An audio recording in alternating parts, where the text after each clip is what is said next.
By Nelson Mandela, the 10th of May 1994. Your Majesties, Your Highnesses, distinguished guests, comrades and friends, today, all of us do, by our presence here, and by our celebrations in other parts of our country and the world, confer glory and hope to newborn liberty. Out of the experience of an extraordinary human disaster that lasted too long, must be born a society of which all humanity will be proud. Our daily deeds as ordinary South Africans must produce an actual South African reality that will reinforce humanity's belief in justice, strengthen its confidence in the nobility of the human soul, and sustain all our hopes for glorious life for all. All this we owe both to ourselves and to the peoples of the world who are so well represented here today. To my compatriots, I have no hesitation in saying that each one of us is as intimately attached to the soil of this beautiful country as are the famous jacaranda trees of Pretoria and the mimosa trees of the Bush Belt. Each time one of us touches the soil of this land, we feel a sense of personal renewal. The national mood changes as the seasons change. We are moved by a sense of joy and exhilaration when the grass turns green and the flowers bloom.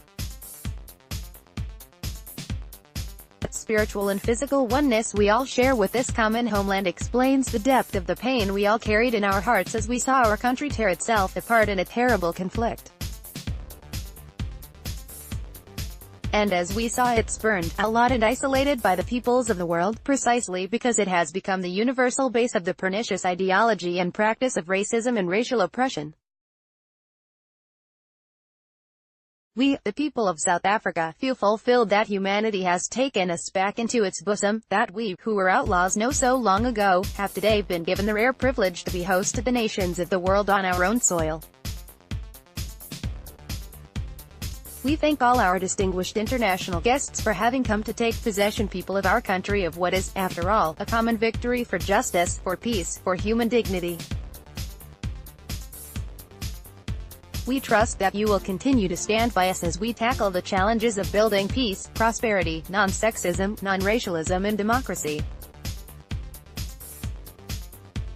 We deeply appreciate the role that the masses of our people and their political mass, democratic, religious, women, youth, business, traditional, and other leaders have played to bring about this conclusion.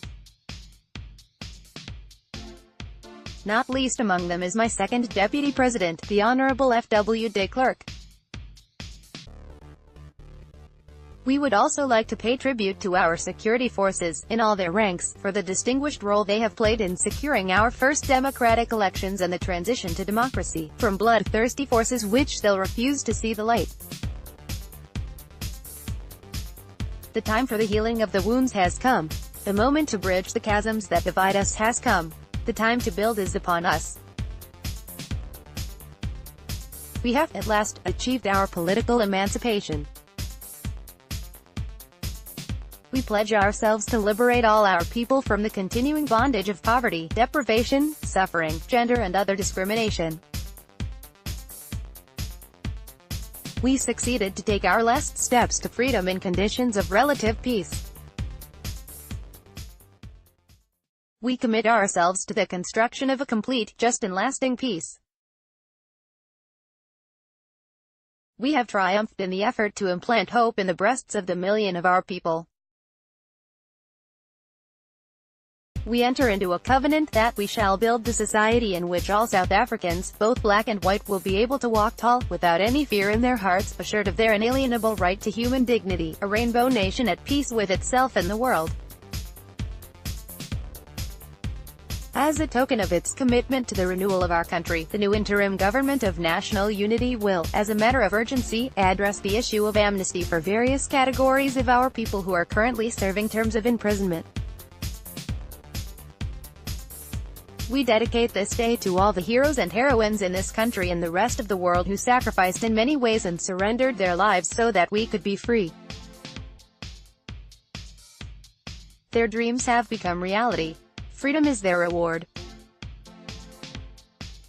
We are both humbled and elevated by the honor and privilege that you, the people of South Africa, have bestowed on us, as the first president of a united, democratic, non-racial, and non-sexist government.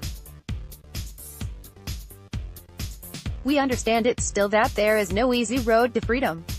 We know it well that none of us acting alone can achieve success. We must therefore act together as a united people, for national reconciliation, for nation building, for the birth of a new world. Let there be justice for all. Let there be peace for all.